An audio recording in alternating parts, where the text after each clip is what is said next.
All right, well, hello everyone and happy Tuesday. It's digital host A.J. Wuest here, welcoming you back to Before the Four, the live stream where I go through some of 48's top news stories and then some before our 4 o'clock newscast. I hope everyone is having a great Tuesday so far, wherever you're watching Before the Four this afternoon, whether it's on Facebook, YouTube, or the 48 Now live stream.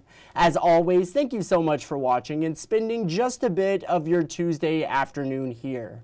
Now, let's begin with an update to the crash in Marshall County last week that left a Huntsville Public Works employee dead and 2 others injured. Today, we learn new details on that fatal crash that involved Huntsville Public Works Director Chris McNeese in a city-owned vehicle. Today, we obtained the crash report from the Alabama Law Enforcement Agency. State troopers say McNeese was driving too fast that day on Highway 231 for the heavy rainfall, wet roadways, and limited visibility on July 1st. Officials say the city-owned Chevy Tahoe hydroplaned. It crossed over both the median as well as the southbound lanes of 231 before overturning and hitting a tree. McNeese's rear seat passenger was Hank Hornbuckle, who worked for the city of Huntsville. He was ejected and tragically killed in the crash. Hornbuckle's funeral is taking place today at the New Hope Funeral Home Chapel. McNeese and other passenger, Donnie Dowdy, were both injured. Dowdy also works for the city of Huntsville and serves on the New Hope City Council. And 48's Callie Neese will have more details on this development coming up in our evening newscast, so make sure to stick around. But now let's take a look at what to expect weather-wise as we dive further into the week. There's a potential for some scattered thunderstorms this afternoon, as well as tomorrow and Thursday. Let's see what 48 First Alert Chief Meteorologist Brad Travis is seeing on the radar right now. Brad? Hey, good afternoon. Coming up at 4, we'll talk more about the storms where they are now. This is just before 3:15. We've got some very heavy rain coming out of Decatur, probably some street flooding, a little pea-sized hail there too. So a very strong thunderstorm, borderline severe. May see some strong wind gusts as these weaken and fall apart. We're likely going to see some new development here out towards Harvest, Madison, and Monrovia, and the rest of East Limestone, maybe even up to Ardmore, as we head into the rest of the afternoon. So if you haven't had rain, your chance for rain is still fairly high with these boundaries that are going to be moving around. Temperatures dropping into the 70s where we have the heaviest rain, and that Decatur temperature probably 45 minutes old. You're probably in the 70s there now with the heavy rain. Rain chances are going to be around for the rest of the week. Each day they're going to just start in different areas and just a chaos weather pattern. That's all I can say. I do have a high probability of showers and storms. I just can't tell you exactly where they're going to be, and that's pretty much each and every day all the way into the weekend. It's going to be hot and steamy ahead of any showers and storms. The evening, late evening hours should still be on the comfortable side, but still more humidity. Temperatures fall back into the upper 80s, that is, Thursday and Friday. But again, still humid. Stay hydrated. Watch out for that lightning with some of these storms. And also, don't forget First Alert Weather Extra. Again, that is tonight at 9:30. First Alert Chief Meteorologist Brad Travis, he'll be back here in the CTV Center. And I'll have all the latest that he's seeing on the radar with a potential update as well. Again, that is 9:30 tonight. You can watch it wherever you're watching Before the 4 right now. But now we're going to an update, in case you missed it, regarding the rooftop standoff with Huntsville police Sunday night. 48's Noah Cowell gives us more details on the suspect and spoke with one of his co-workers. Noah Cowell reports. Police say Matthew Clark shot and injured a man before going up on the roof of the Candlewood Suites right here behind me. One man who knows him says Clark stays in this hotel, but he has an even deeper connection than that. Corey Johnson, who lives right next to Candlewood, says he drove home last night to find countless cop cars and a SWAT team around the hotel. I parked my car across the street because I couldn't turn in. And next thing I know, someone told me that somebody got shot and the guy's on the roof. You can actually see the guy on top of the roof. I was like, I wonder what the heck is going on. I said, man, let me go in the building because I don't want him to pick me off, you know. HPD says the SWAT team was negotiating with Matthew Clark, who investigators say shot the victim hours before and was armed up on the roof. Johnson says he saw Clark up there with his hands on his head, as if he knew he messed up. One man, Jim Williams, says he never thought Clark was capable of this. Williams has worked as a plumber and gas fitter here at Candlewood the past 8 months, and he says Clark worked here with him the past several months on furniture, shelving, and cabinets, where they saw each other 6 days a week. I was really kind of shocked. I know the guy, I met him, and he didn't seem like him, real hot-tempered or anything. He was kind of laid back and easygoing. I liked him. He's a pretty good guy, but you never know what somebody's capable of. Candlewood Suites decided not to comment on this situation today, while Sonesta Suites, right next door, says that they've never had to lock down for an incident like that before. At the end of the day, all of them say that they're thankful no one was killed, and they're hopeful that they won't have to go through an incident like this ever again. Reporting in Huntsville, Noah Cowell, 48 News, on your side. Great update there from Noah. But now, last Friday, President Trump officially signed the big, beautiful bill into law. But what does that mean for NASA and America's space program, especially here in the Rocket City? Originally looking to make cuts to the program, the amended bill now gives billions of dollars in funding to the space program. 48's Nick Ballinger with the details. After opposition, shame on this institution if this bill passes, and amendment, it would have never passed if it went back to the Senate. President Trump's big, beautiful bill was signed into law on Friday. And while this law cuts millions in fundings to program across the country, NASA secured billions in funding thanks to a reconciliation bill from Senator Ted Cruz. Congressman Dale Strong praised the approved funding. This is huge. I commend my fellow members from Alabama because I think this is critical for space exploration, and I think the president understood the value and the capability that we have here in North Alabama. This new law adds $10 billion to NASA's coffers and protects key projects and programs. Trump wanted to end the SLS rocket program after 2 more flights, right after the first mission to land on the moon since 1972. The Orion spacecraft was also in his crosshairs. 3, 2, 1, boosters in ignition. But Congress made sure America's only human-rated deep space rocket is protected. And so is the Marshall Space Flight Center for the most part, gaining $100 million for infrastructure improvements. So this new law is not only a big win for Marshall, but its key contractors. Well, exploration is, that's our bread and butter here in North Alabama. And the big thing that we've communicated in the different meetings is to just be sure that they understand we have a dynamic group of engineers and scientists that are here, and we can't let this be broken up.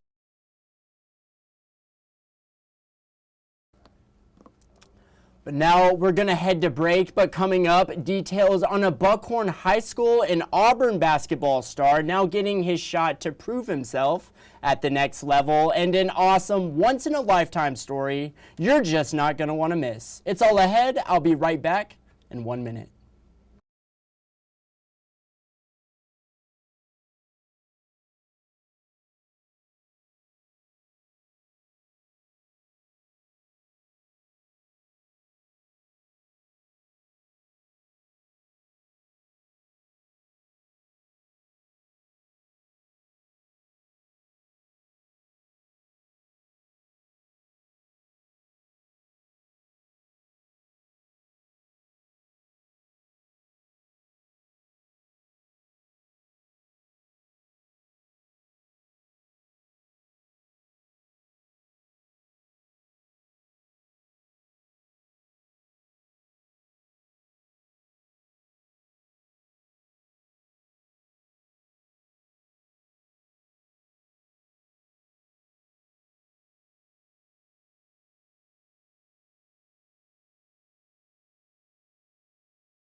All right, well, hello and welcome back to Before the Four. Now check it out, Buckhorn product and Auburn standout Denver Jones is heading to the NBA Summer League, where he is set to compete as a Cleveland Cavalier.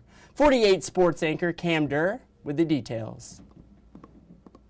I feel like it's a lot that I really didn't showcase when I was at Auburn, and I feel like it's still a lot more to Denver Jones that people just don't know. Denver Jones has proven himself at every level. The Buckhorn product excelled on the hardwood for both Garden City Community College and at FIU before landing with Bruce Pearl in the Auburn Tigers, where he helped lead the program to a historic season in 2025. Now the next chapter of his basketball career comes his way, and Jones isn't taking it for granted. Just knowing like where I came from, and just knowing like when I was a kid, like who I looked up to and what I wanted to be, and then just seeing all of that just unfold before my eyes right now, it's just kind of crazy right now. And I already had soaked it in, but now I just know that it's a lot more work that needs to be done. The guard had his hills to climb along his path to the league, but it's a path that speaks to the possibilities. And that's the message Denver leaves for those striving to live out their hoop dreams too. Aim high. It's a lot of opportunities out there. Just stay in the gym, just keep working. Trust me, like people are going to see you. And that's really going to be my message, just keep working. Denver Jones and the Cavs tip off Summer League play on July 10th. Well, awesome opportunity there for the former Buckhorn Buck, but now you won't see this happen often. A woman down in Deatsville, Alabama is turning her family of 3 to a family of 6. This after she gave birth to identical triplets. WSFA's Emma Ellis with this once-in-a-lifetime story. 10 years ago, Brittany Ingram was given news that rocked her world. I got diagnosed with endometriosis and PCOS, and they were like, well, you're going to have a hard time ever conceiving children. But then I had the laparoscopy done, and we had JB, and then they said, if you want any more, have them, pretty close together, or you have to have that surgery again. Well, it never happened. Ingram and her husband wanted another child, but they decided against fertility treatments. I've seen so much heartbreak with the IVF journeys and stuff. And I was like, I've got my one, I'll just love on him. Brittany Ingram thought that having another child would be impossible, but what she got was even more surprising. Last year, it was the week of my 36th birthday, and we found out we were pregnant. And right when they did the ultrasound, there's 3 babies. Taking their family of 3 to a family of 6. They were trying to hide it from me, but she can't keep secrets. And he said, well, I always wanted a sibling. I always prayed for a sibling, but I never knew I'd get 3. I guess I just prayed too much. What's even more miraculous about these babies is they're all genetically identical. One egg that split 3 times. And that's crazy to me that even could happen. Though it was a difficult pregnancy and there were times Ingram was scared something would go wrong, she says she wouldn't trade it for the world. Emma Ellis, WSFA 12 News. Very awesome story there. And now let's turn over to the stories you're just not going to want to miss coming up in our evening newscasts. Following up on the jet ski crash yesterday that left a 17-year-old dead in Limestone County, 48's Faith Delp is working to learn more on that very sad situation today. The latest on the flooding in Texas, another very sad situation there, what local groups here in the Tennessee Valley are doing to help, and finally speaking with the family who lost everything last week in a house fire in Muscle Shoals. 48's Aria Pons will have that coming up, and these are just a few of the stories you're just not going to want to miss coming up in our evening newscast. And it is 3:53. It is now time for, you guessed it, Facebook fun, and let's see what our 48 Facebook question of the day was. That was, what is a clothing brand you wore that this generation has never heard of? And I am excited to see some of these comments here, and let's pull them up. Let's see what you all said. Patty Ray said guess. Yes, I will have to say I do not have any guess. I did want to buy a Guess jacket one time, a very cool jacket. It was just so expensive. Debbie said guys wore parachute pants. I think we need to bring it back. Bring back the parachute pants. We need them. Awesome comment there. Tracy said Panama Jack.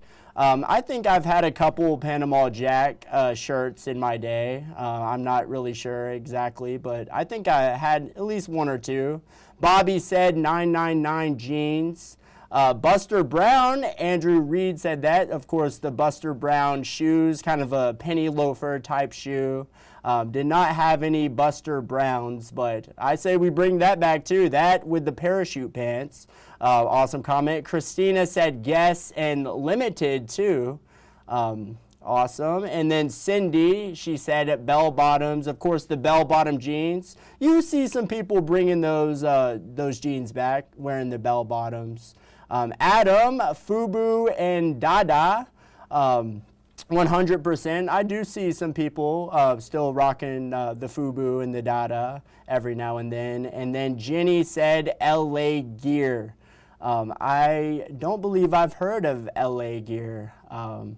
Yeah, I have not heard of that one. So I guess I am a Gen Z. I guess that is a clothing brand I've never heard of, LA Gear. But awesome comments from you all today on our 48 Facebook question of the day. Thank you all for commenting. And that is just about it for today's Before the Four. But of course, thank you so much for sticking around, spending a bit of your Tuesday afternoon here. I hope you all have a great rest of your afternoon. Have a great evening. Enjoy tonight's evening newscast. And as always, thank you so much for watching. You all have a great night.